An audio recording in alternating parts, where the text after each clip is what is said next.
Somebody give God a praise. Glory to God. Glory to God.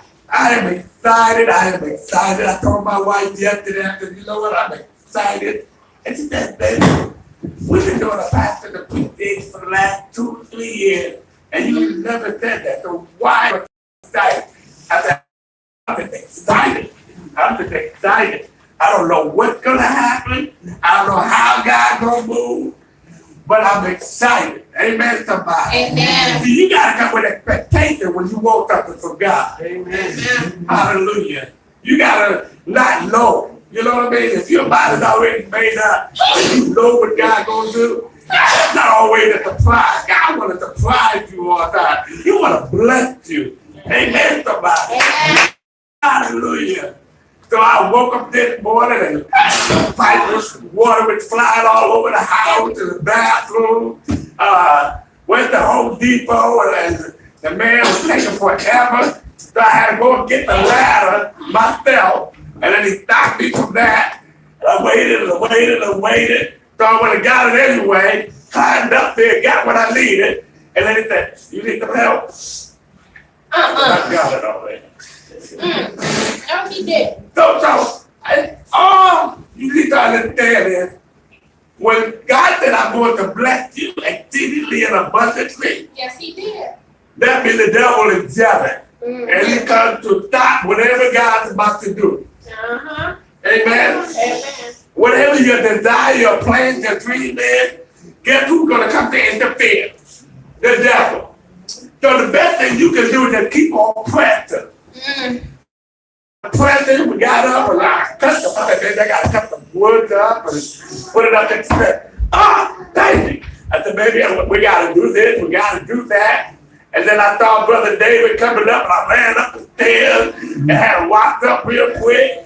I mean, nothing's going to stop me from the love of God. Amen. Nothing's going to stop me from celebrating who he is in my life. Amen, somebody. Amen. You got to look back over where you've been and what you've been through to understand how to give him praise. People out there don't know how to do that. So maybe sometimes you need to video them and then put a film on for them to look back and then let them watch it for a minute. And they'll understand if it had not been for the Lord, where would they be now? Right. Amen. Hallelujah. Hallelujah. I told a young man, he got out of prison, and I said, you know you're going back, right? I said, in a few minutes, it won't be long. He said, Pastor, I just got out and I came to church. I said, because you think God is playing with you. And come to find out, when he was locked up, he was reading the Bible, and then as soon as he got out, he threw the Bible in the garden case. No, he did. God will not be by. You will reap what you sow. So if you want to sow something, you want to reap something, you need to praise him. You need to worship him. You need to give him all of your best that's within you to let him know it is you that is keeping me and not man. Amen. Hallelujah. It's not money. It's not cars. It's nobody but God. And when you get to understand that, you give him that much praise, I promise you, you're going to reap what you sow. And the blessing of the Lord will overtake you. Come on, somebody. I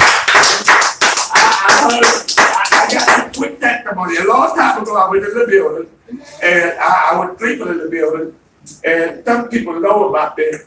And I had a mattress by the altar, and so my mattress was wet. And I said, good Lord, I know I didn't wet myself. And so then I look at the ceiling, and it wasn't even raining, so there was no water. So I come to find out, I wanted to call some people and let me call some people. And I knew there was some apostle that's deep in the revelation of what God was showing, but he wouldn't let me do that. So come to find out, the rain, I'm trying to get, so I went in the bathroom also, there was water falling on me. And water was splashed on my glasses. I said, Lord, what is going on? No, I'm not crazy. And water is on my glasses. So come to find out, the Bible talks about when he prayed for the rain, and the rain came down abundantly. Amen, somebody. Amen. So that means there's an abundance that's going to be an overflow in somebody's life. Okay. So I bring up to say, I went over to Sister April's house. And this was a long time since it happened to me. And I did not tell this one. I went over to Sister April's house and I had to put it in a vanity and I had to put it in a sink. And I was doing it in the hallway, so not in the bathroom. And I know, because I know buildings, I know how they build houses. If you're the landlord or a unit up there, there's going to be a bathroom above the bathroom. That way they save the pipe. The pipe going to go straight through the wall. And then there's going to be one there and one there. And make it very simple. So I was in the hallway, and I was putting the vanity together, and I plat. Somebody got it. That means the abundance is about to overflow. And I have to say that be careful, don't rush to move. Because where God was doing his rain at is where God is doing his blessing at. Amen. Do not rush. See, God talked about the dry land, and he said, I will dry that land. When they the dry land, that means he spoils things. And that means there's no blessing in spoil. And there's no blessing in dry land because nothing can grow. No life in dry land. Amen, somebody. Amen. So God is saying that there is an abundance and there's an overflow.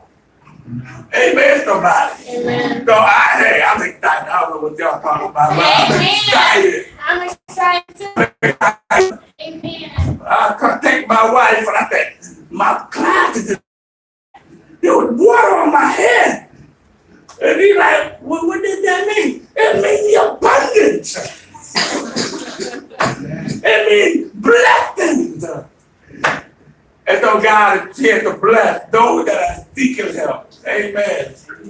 So I'm excited. I wanted to give a hand praise. Was he the one at my house here. That's my friend right there. Yes, that's your friend. Yes. I told my wife, I like her. I was raised on you. Amen. Came with us. Hallelujah. Glory be to God. You positioned yourself in the right place. Yes, you did. Baby. And everyone gets who that lady in the back. That's Brother Styles' grandmother. Oh, amen. Amen. Hallelujah. So now y'all know where he get his look from. Amen. So let us get a hand praise because I gotta be quiet and move out the way. This young man been contemplating back and forth that he's so on fire, he's ready to go. So let's give a hand praise as Deacon Charles comes to give the word. Thank you.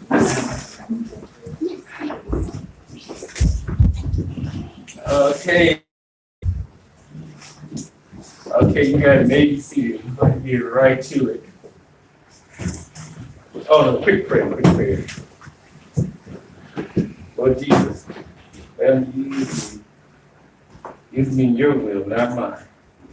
Let me out the way so the will be blessed. In your name, amen. Okay. I'm talking about, I got this whole thought of this on Wednesday Bible study. I know it'd be up this Sunday because this is like the fifth Sunday. This is also Pastor Appreciation Month. Amen. And we didn't do our usual long, so I was like so fired up. I think I was worse than I was for my baseball game last week. Yeah, I was really excited for that. And it was just like, and I started comparables of stuff that happened here at church into that actually in my mind the whole about Wednesday finally came the Bible study. I thank you for the Bible study. Oh, that was like it kind of put it all together like, oh, that's it. And he was talking about money and things of money and things of Christian principle about money. But then he mentioned something about the heart. And I started looking like, oh, that's it, the heart. So what is in your heart? What's truly about your heart? Where's your heart at? I mean, we had a question about that. It was like, I look back over the years, like over the years coaching, I looked at some stuff he went through at the church, and I literally went through that a whole week coaching. I mean, the playoff game was kind of like the end point of like, I would probably say maybe 4 or 5 years ago when everything we lost the feeling. I saw the point I was at in our playoff game. That's almost the same thing. You saw the whole thing. I saw the growth. I saw the beginning. I saw signs of some possibilities, but then it all gets crashed all at once. And it's just like, I was like, I understand why he was hurt all those years now. Amen. I sat there like literally from like Monday to Tuesday. I didn't call. Made no outgoing phone calls at all on Tuesday. Yeah. I sat there like, you know, because I coached and it just like, it was like, oh my goodness, we lost on the last play of the game. And yes, I got upset. Yes, I took my glasses down. Yes, I took both my phones down. I'm glad I had my shoes on. I talked to only 2 parents, my assistant coach, and that was it. But the next one I got to take this off. I got a kid leaving out of town I got to give some honor to. And it was just like, because as much as I complain about this kid, he has started day one he come on the team, he's arguing, he's fussing, he's fighting, he's totally rebellious. He just wants to keep stuff going on. He know he all that and did something. I started thinking like, oh my goodness. And everybody said, that was like how April was. It was like, I'm looking at it like, this kid come in the playoff game, he was so perfect. He was even clapping on teammates, cheering. He asked the pitch to get an attitude out, and like, he never played a whole season went like that. So we had to make sure, and I talked to the assistant coach, we got him a baseball. I got pictures of it, I'll show you guys later on, but it was, we always put out, we certain players will make baseballs for him. We're doing a key state. We did about 3 or 4 kids this year. He was the last one that had to wake up early morning the next morning. And everybody, I remember, I'm still upset. Like literally, I went to the gym, and this lady I talked to the gym owner's mother. We talked 20 minutes every morning, almost entirely. So I get up this morning, gym. I'm too much, I'm in a hurry, and I'm still tired to again. I'm like, I better not say nothing today. I just said hi, get right to the weights, probably for everything I could probably that day. Probably didn't get my mask for the year. So I'm still like, okay, I gotta get my head back together. I gotta talk to this kid about 30 minutes. And like, so I was down the section, and I had looking for a clean new baseball. I'm looking to go out of my equipment, there's no new baseballs. I know we had like 35, 40 new baseballs. We usually bar them up and put them on there. Well, I found I had to go to Myers to get baseball at 7 o'clock in the morning. Because, you know, the kid meant that much to me. Because that's in my heart. It meant that much to me to get to him. It's like, if anybody try to overcome with their heart, he showed me some heart that day. Actually, when he gets the award coming, I'm not going to say what it is yet. I'm sending copies to the grandfather. He has the award coming still, too. And so I'm saying, like in this church, you know, we've had people come and go over years, and people there, and some come here for a minute, they show, they flash. There's been people in the pulpit before, and they look good. Don't they look good? Oh, they look great. They look excellent. They scream, they shout, they praise, they dance, they cry out. Amen. And after a while, though, it becomes what? It's a big old show for these people. Why they're not here now? Where they been at? Where they were? You know why? Because their heart was in it. Amen. Their heart was in it. That's right. It's like what's in your chest, not in your chest. Like it says in your mind. That's what talking about heart and Bible study on Wednesday. And I was like, wow.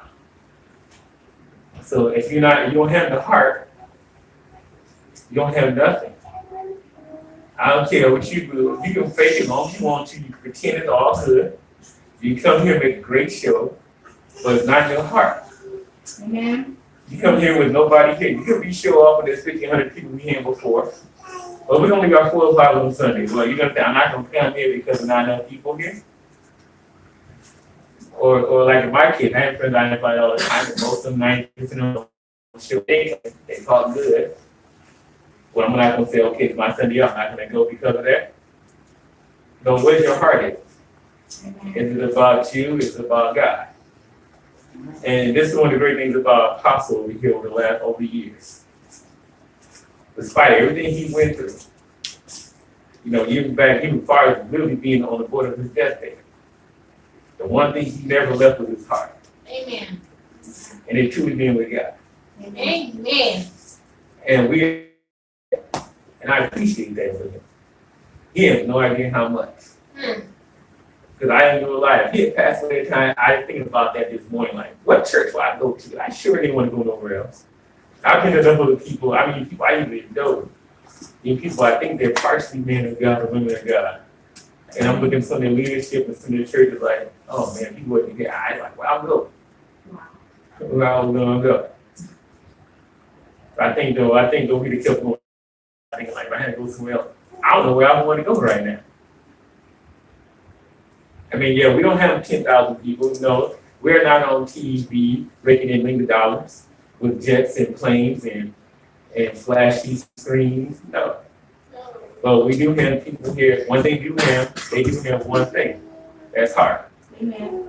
And I believe at some point God's going to add the rest of some of this stuff. I know some have been waiting forever and ever, but believe it's coming. Amen. Okay.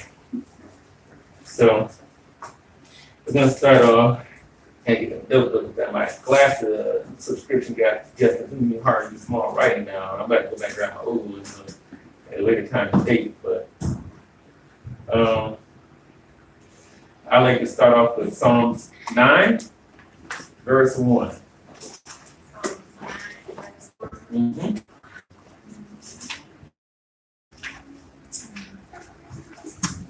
Amen. Yes, sir.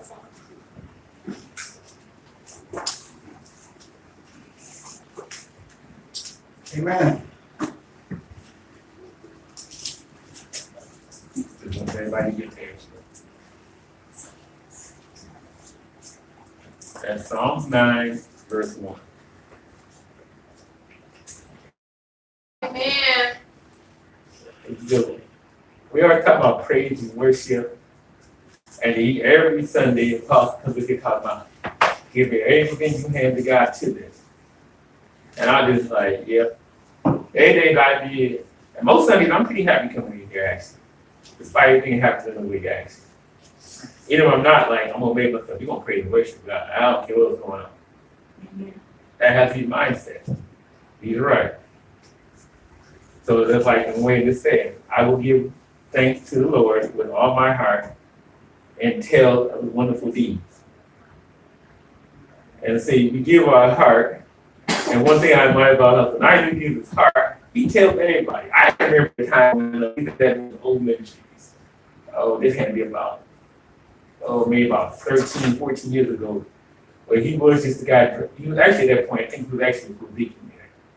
And one of the studies had a situation happen, and I don't talk about this maybe over the years. I probably haven't mentioned maybe more than once, but it was a time where we had this service where it just got so just crazy to the point that we had for 3 offerings. I mean, this particular service, we weren't even our home church. We actually went to a church for a second service. It was actually the last day out at this particular ministry, and it was like the first offering came up and the second offering. I remember the third offering, somebody said, when God told everybody gets $75 in the room. And I'm just looking like, what? What? This is God is heart? Really? I'm like, the third offering? I said, why would God say this? I don't got $75 on me. It's probably my bank account. I sure can't get to it on Sunday afternoon. I'm just saying.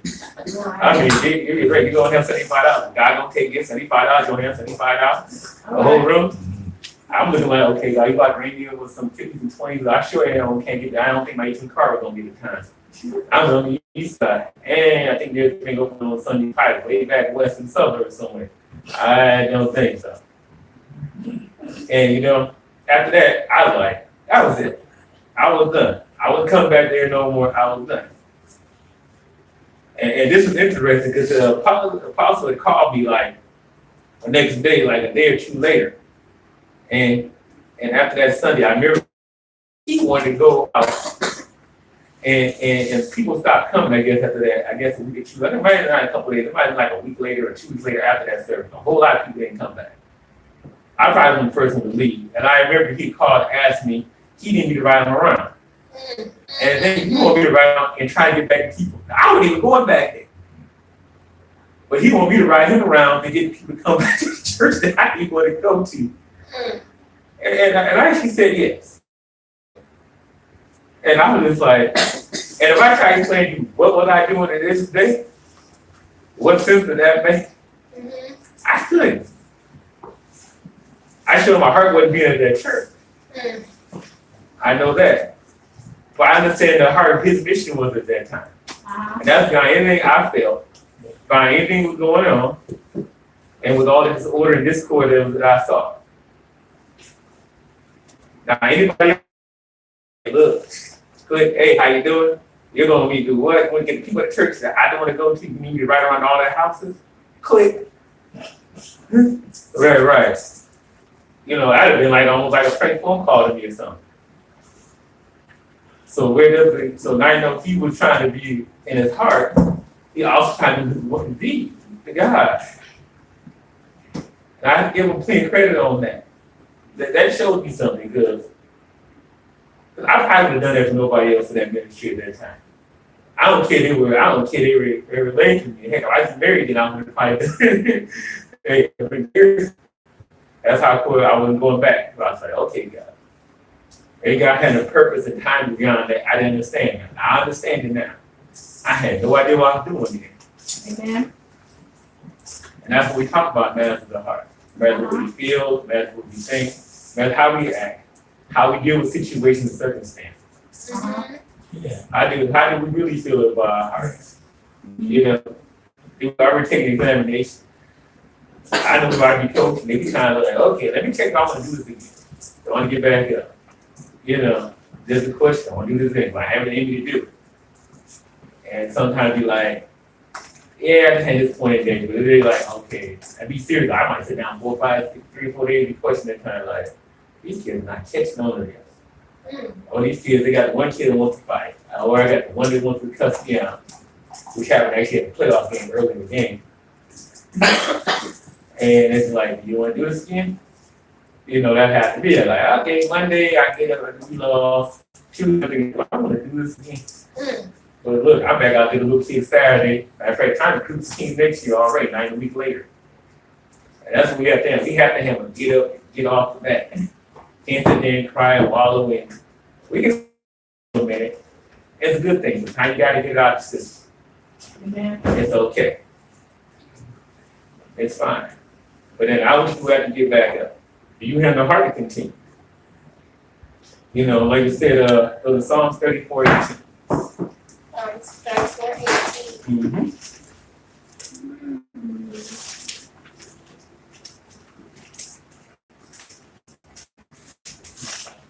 Say amen. Amen. Amen.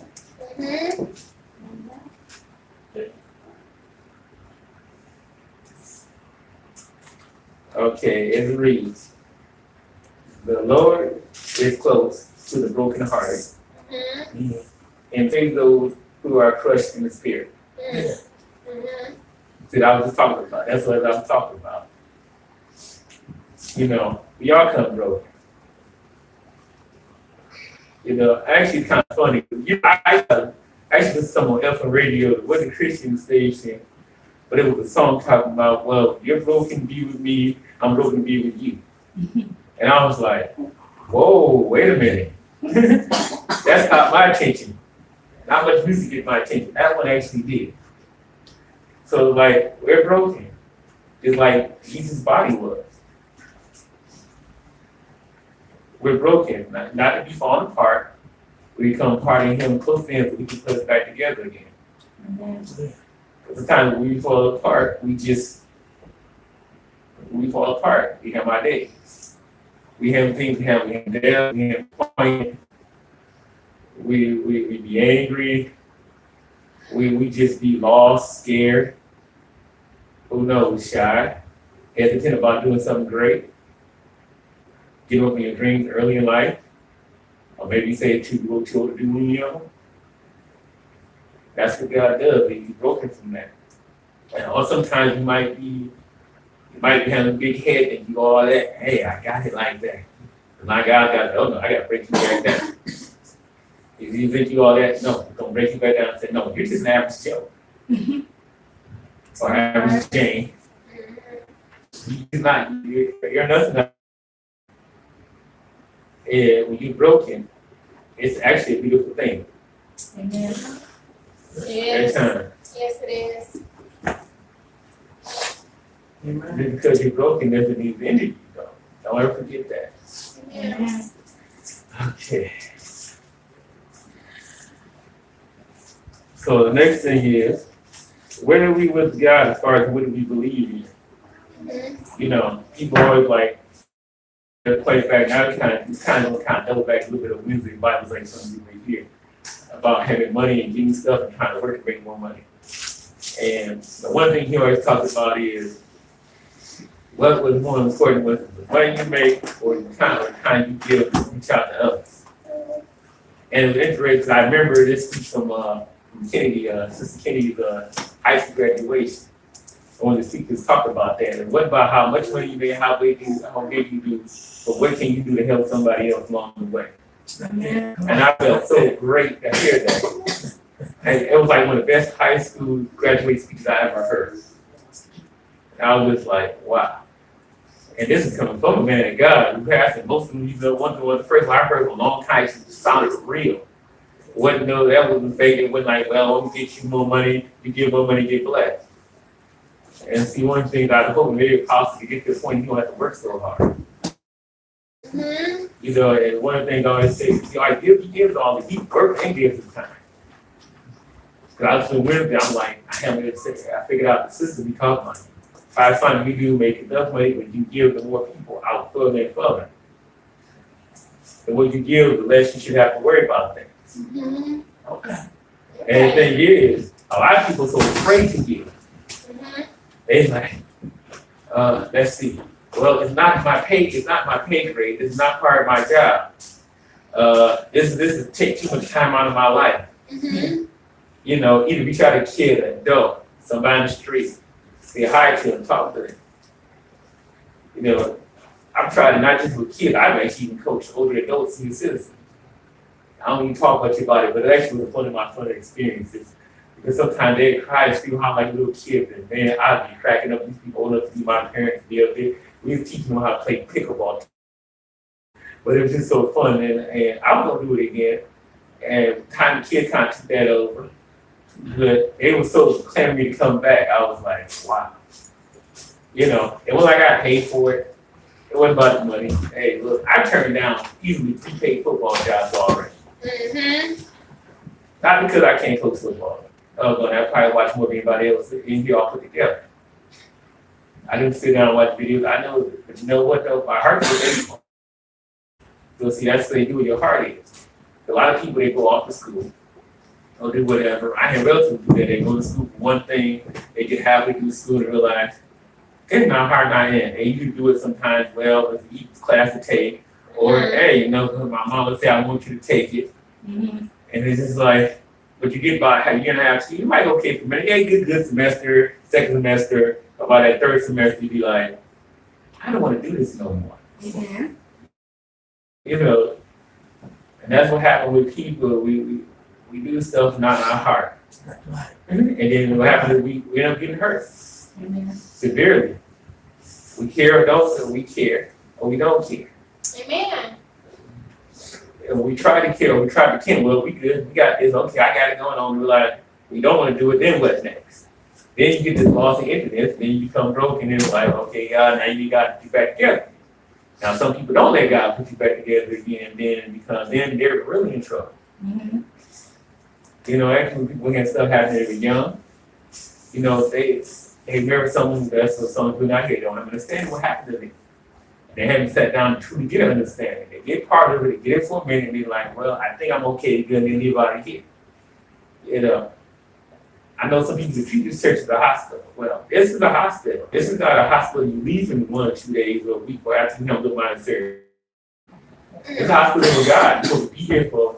This will be part of who you are. Amen. Yes, Lord. And I've been thinking about that for a long time. There it is.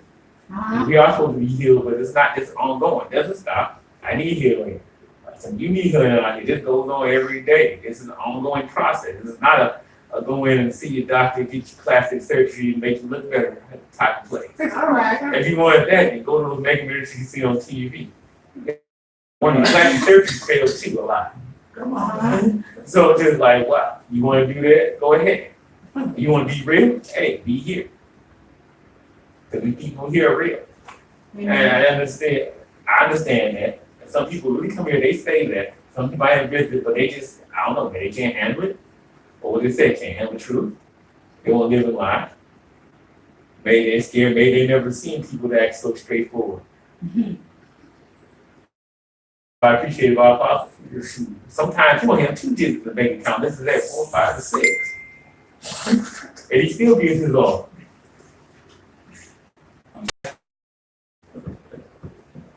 Now, do you have a heart? Amen. Do you have what's in the heart? Do you feel what's in somebody's heart?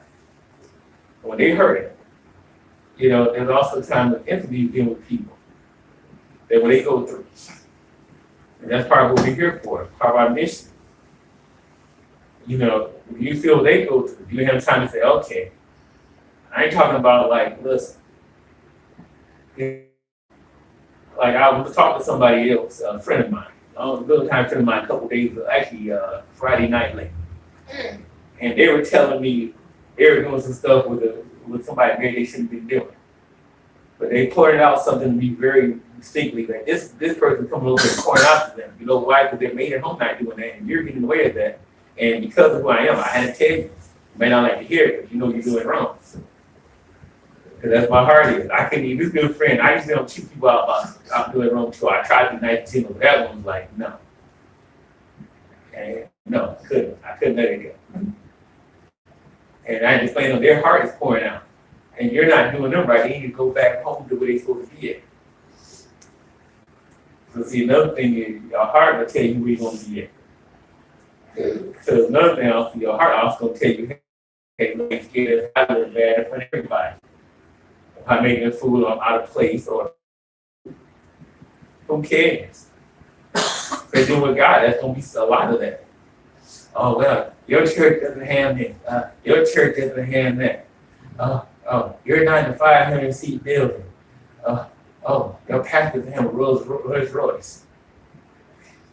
So, is he really giving you the word? Is he feeding you right? Amen. Oh, what did you learn from your pastor this week?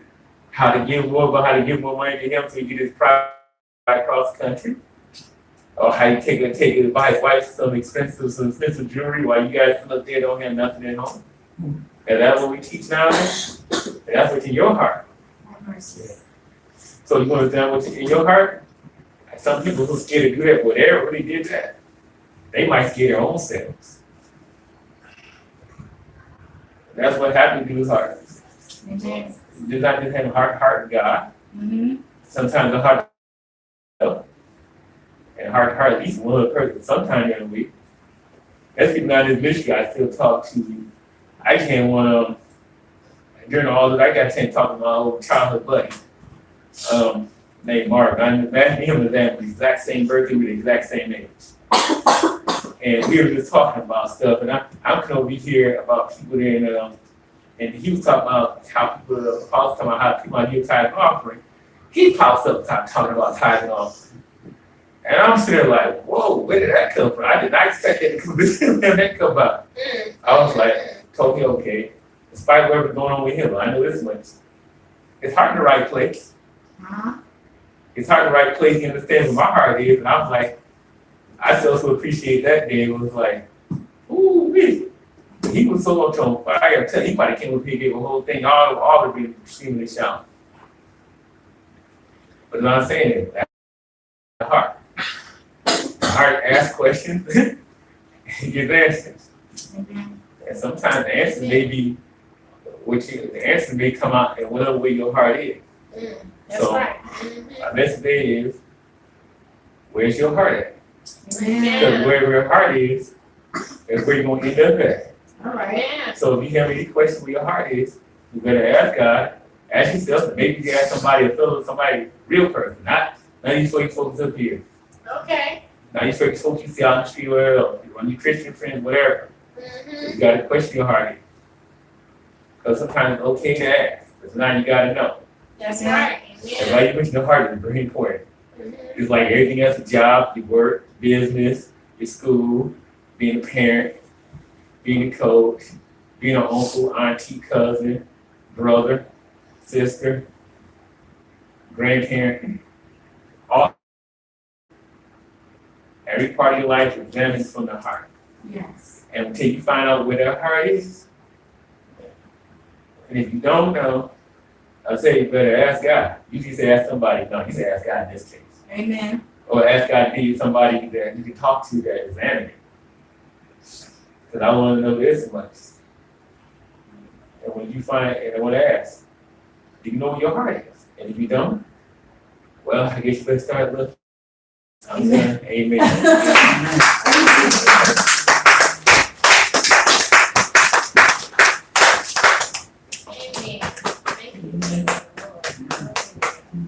Praise the Lord, everyone. Praise the Lord. Hallelujah. My wife went to a service, and this is before we got married, and they did deliverance, or they call it that, doing deliverance. I sang. And they were doing deliverance, calling out pork. Anybody that eat pork, you know, they're calling that out. So my wife saw people every time the person confront someone and call out the pork, they were burning. So she was laughing at them, you know, and the person got upset. And it was just ridiculous to her. And so, because over here, we call out demons. We call out no king. You know, call out no bacon. You know, lamb chop or whatever. You know. So there was a that with her. And if I was there, I would take them to the scripture. And the scripture say it's not what goes in, it's what comes out. That's the word of God. That's what Jesus said. So Jesus is more concerned about what's in the heart. Revelation says he stands at the door and he knocks. And as he's knocking, he wants to come into your heart. Amen. See, Sister April taught on being born again. You must be born again. Amen.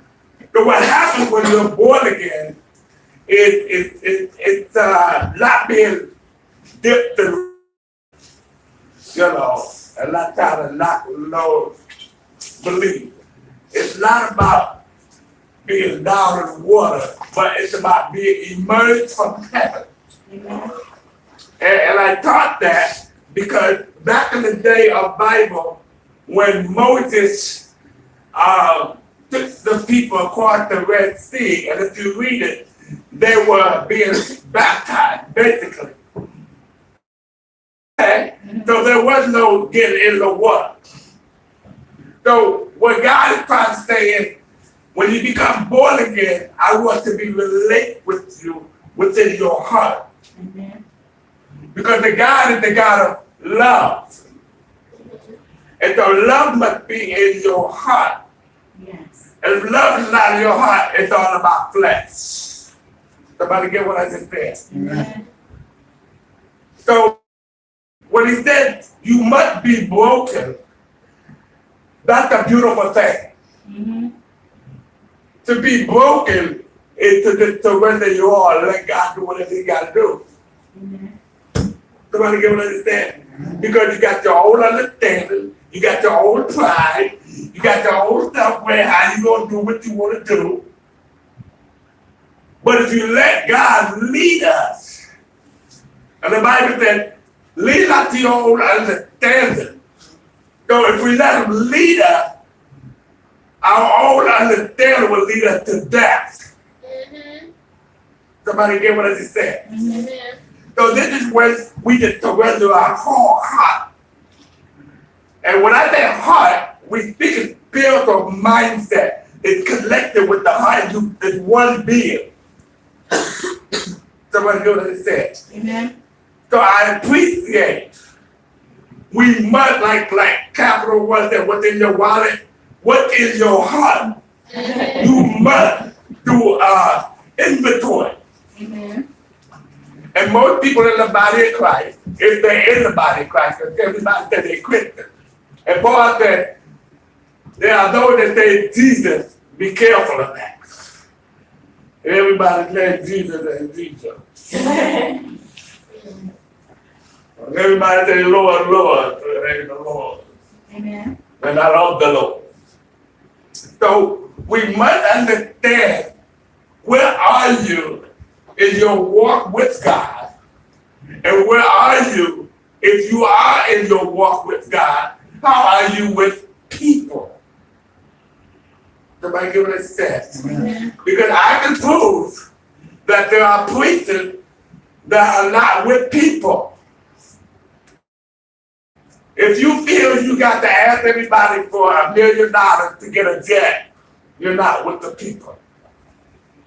You are flesh. Because all you got to do is get on a plane. Get a plane ticket and fly just like everybody else and go where you got to go to preach. I'm sorry. Like say, my pastor, you said that. Thank you. But if my church is starving, that's a lot of love. If my community is down, that's a lot of love. I have $1 million church and the community is down. And the road is all jacked up. That's a lot of love. I was in a position when I left my church, I told my pastor, the Lord is calling me out. And so as I went out, I knew not where to go. So I stopped at the church, and the church, they ministered. I did not know they were looking for a pastor. I thought that was the pastor. So as he preached, I waited till after service until I greeted him at the door and I said, why did you hold back? And he said, how did you love? I said, because the Holy Spirit told me that. He said, so why did you come back and teach on the Holy Spirit? Not knowing that they were hired. And so when I came back, they were talking about 80,000 a year and take the family to Hawaii or vacation and this and that. And then I said, okay. So as I was leaving out, they said, you a pastor, right? I said, yeah. Well, why don't you see about coming? And I said, do you believe in the Holy Ghost? No. Do you believe in laying hands? No. Do you believe in calling demons out? No. Do you believe in speaking in tongues? No. Well, I can't be.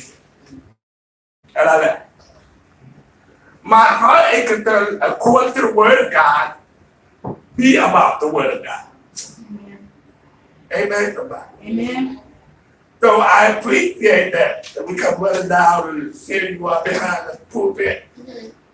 You know, thank you. Thank you. And thank you for putting her. You gotta watch this one. You're not just gonna let you come up and make you fly by. You know, we all know, uh-oh, here comes another day. You better know what you know. You're gonna be in trouble. So, I want everyone to understand there got to be a time that it is okay to just surrender. It is okay. After everything that you have done, after all that you tried to do, just stop. And let God have his way. And when I say let him have his way, that means, you know what, I'm tired.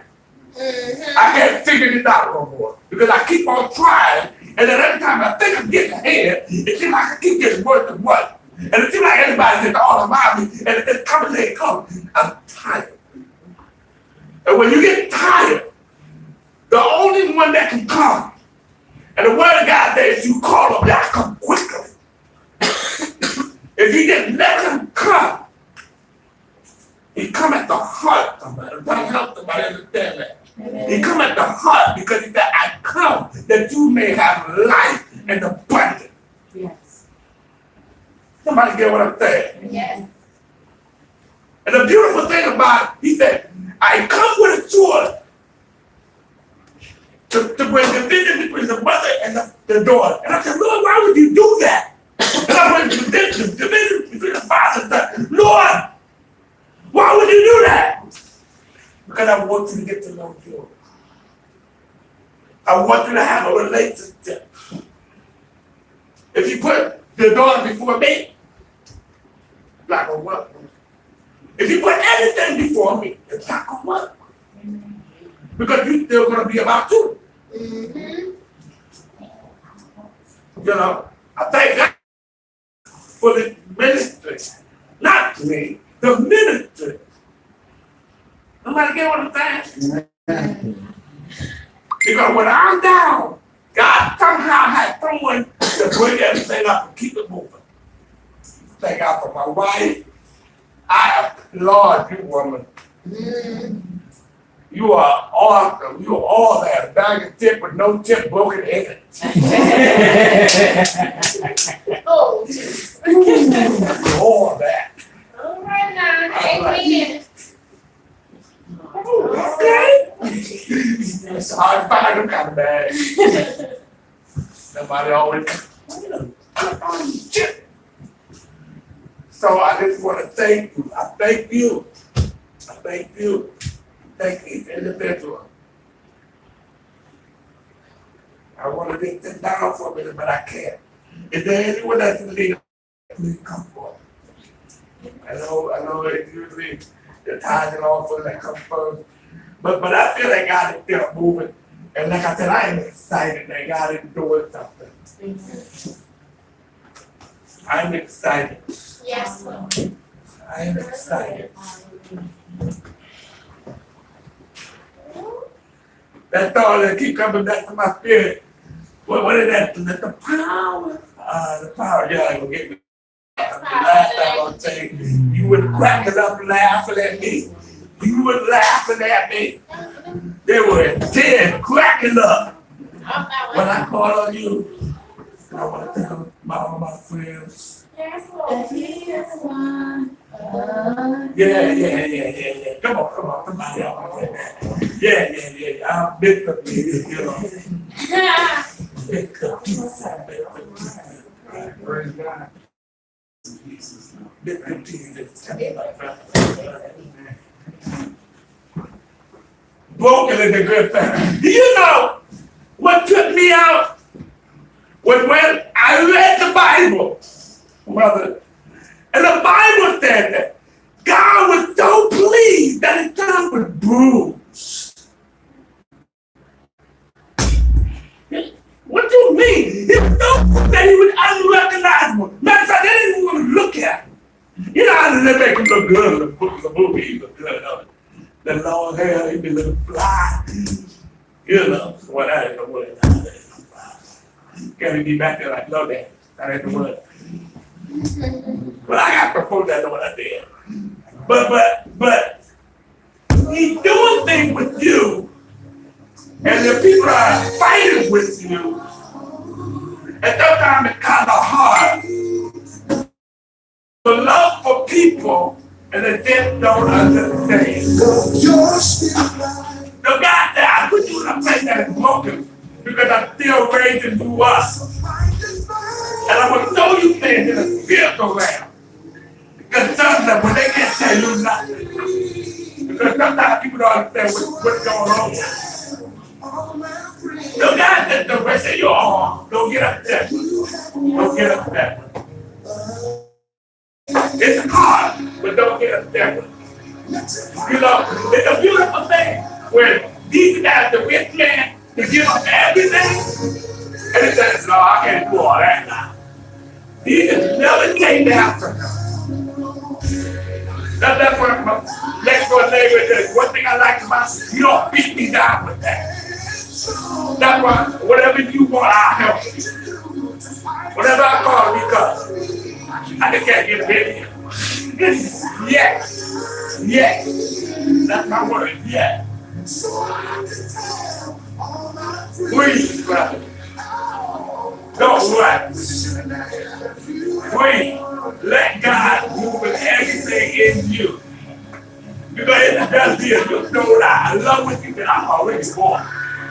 I've been playing. So breathe. Your ministry is on. Let God continue to sound faith on you.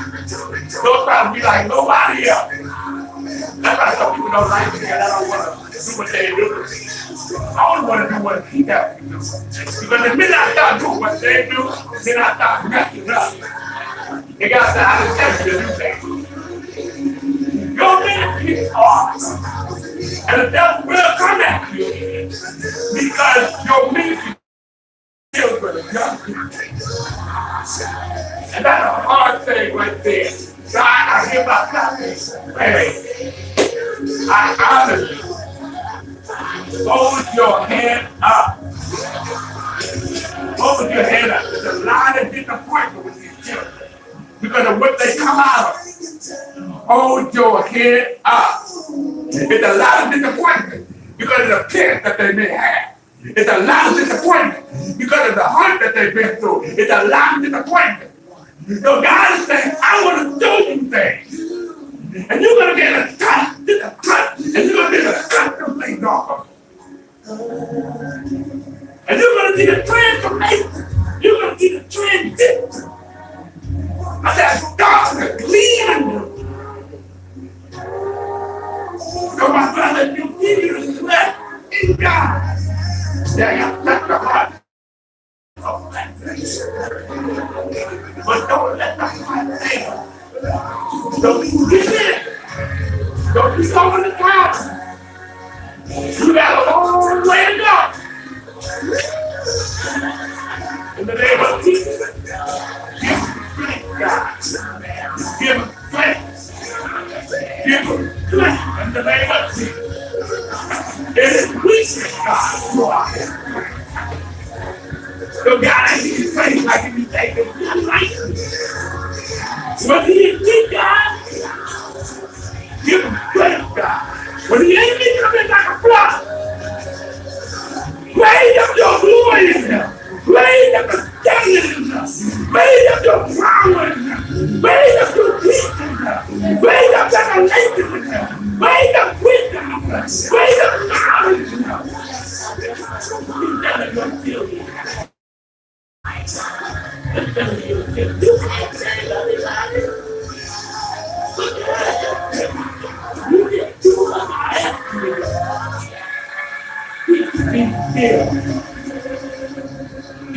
Be still. Be still.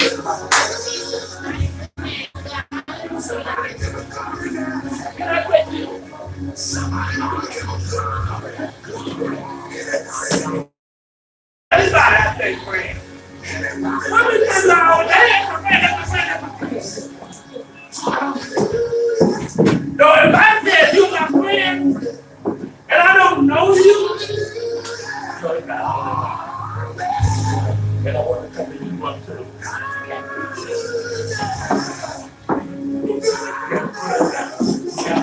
Walk right into it. That's my business. That's my business. The reason I do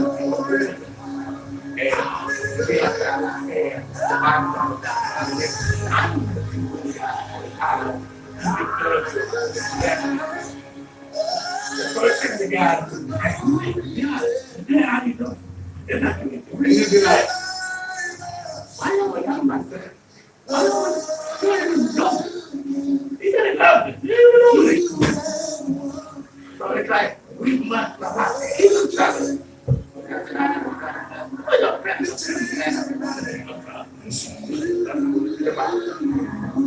But I need you to understand.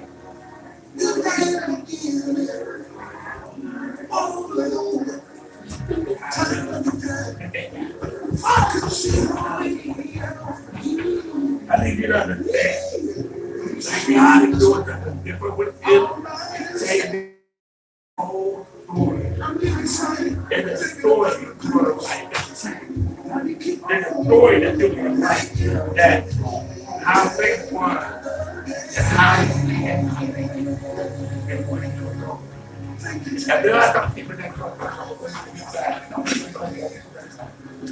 and there are people that you love that come. They don't want you to happen. They want you to stay down there. But God said, I'm there. You come with us. And you must go in order for you to be blessed. The Bible said he raised on the dead and the other. So, well, I think, well, what do you mean by that? He said, I give them life. And I'm waiting for them to. So I give you life. And I'm waiting for them to life. I'm waiting for them to life. Hallelujah. So, that's the hospital. Are you saying? You're born again. I'm asking what that I was in. I just want to hear you say. You sure? You sure you think? You got to hold it up. Dang, you messed up all that. Yeah. Why do I love you? You talk about yourself. Not stop living with talking. He was telling you. I was and know me. I want you to have a relationship with me because I love you that much. That's what God is about. He only confirm what he's saying and he's bringing it to you. They trying to tell you, I've been pulling on you. I've been pulling on you for a while now. You need to take them stuff off. And you're so busy. Sometimes you compromise. You don't want to hurt nobody. Hey, I'm sorry. I got to go. You got to want to take you up. I know you know that song. Yeah. I want to ask you to play that. So I said, Lord, don't ever leave me alone. Don't leave me alone. Yeah. It's calling to come out. It's calling you to go places. It's calling because how much is in you. Do you not understand how many, oh God, how many people is waiting that need to hear from you? That have to come out and touch it to the head. You don't know how valuable you are. I said I have to tell you the truth. You need to have an inventory check within your heart to really know the truth. Who's it done that for you, what?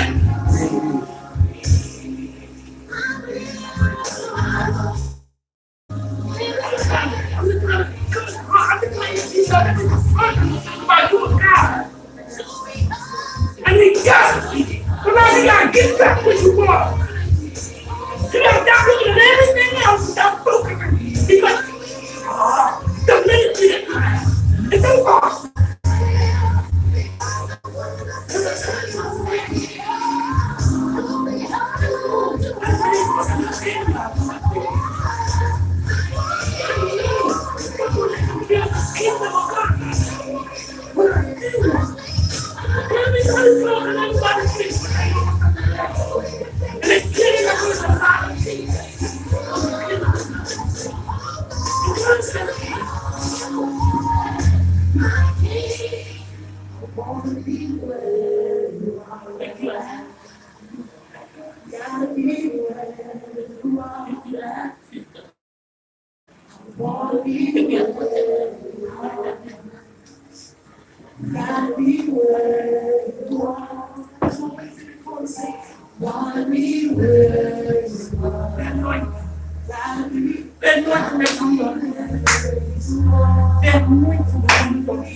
Yes, Lord. Hallelujah.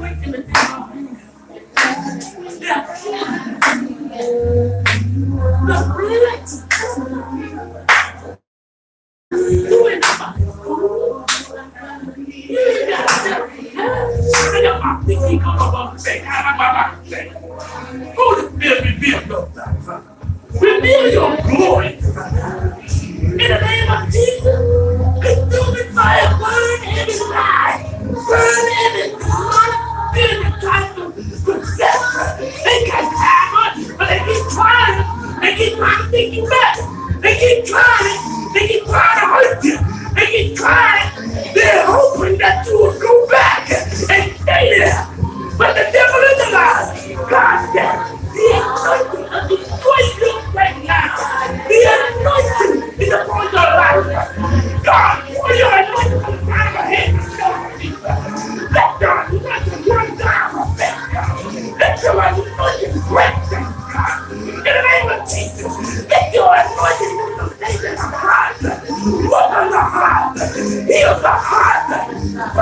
In the name of Jesus Christ. We call on everything that's not like you to leave now. In the name of Jesus Christ, we ask you now, protect you up, God. The door is worthy. You're worthy to be loved. You're worthy to stand forward and go. I am out to be done about the power of God is upon you. The power of God is upon you. The power of God is upon you. The power of God is upon you. In the name of Jesus, the power of God is upon you. He will not let you rest. And then you say, yes, Lord. In the name of Jesus, you know who God. You need to it's God revealing these things to you because He's taking you somewhere.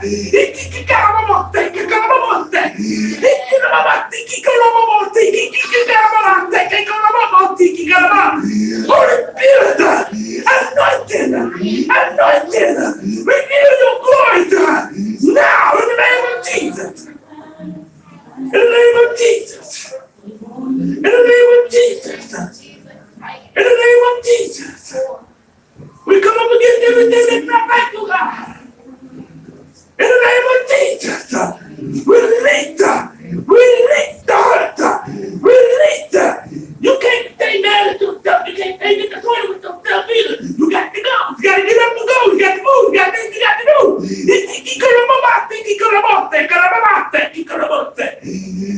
Be still. Yes, In the name of Jesus. in the name of Jesus, oh God. Be still. Holy Spirit, tear down the walls.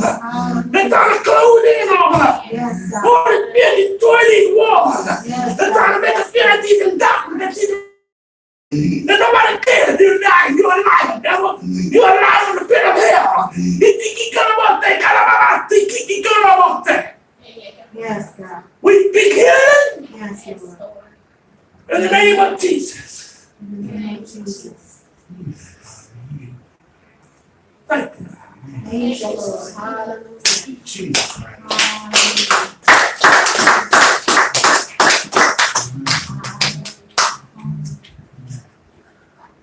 No, to get up here, I want you. You walk right into the head. Okay. Whatever one will come out. Which one? Oh. Oh, both of y'all. You. Well, when he said, let me whoop you, I know you were talking to me.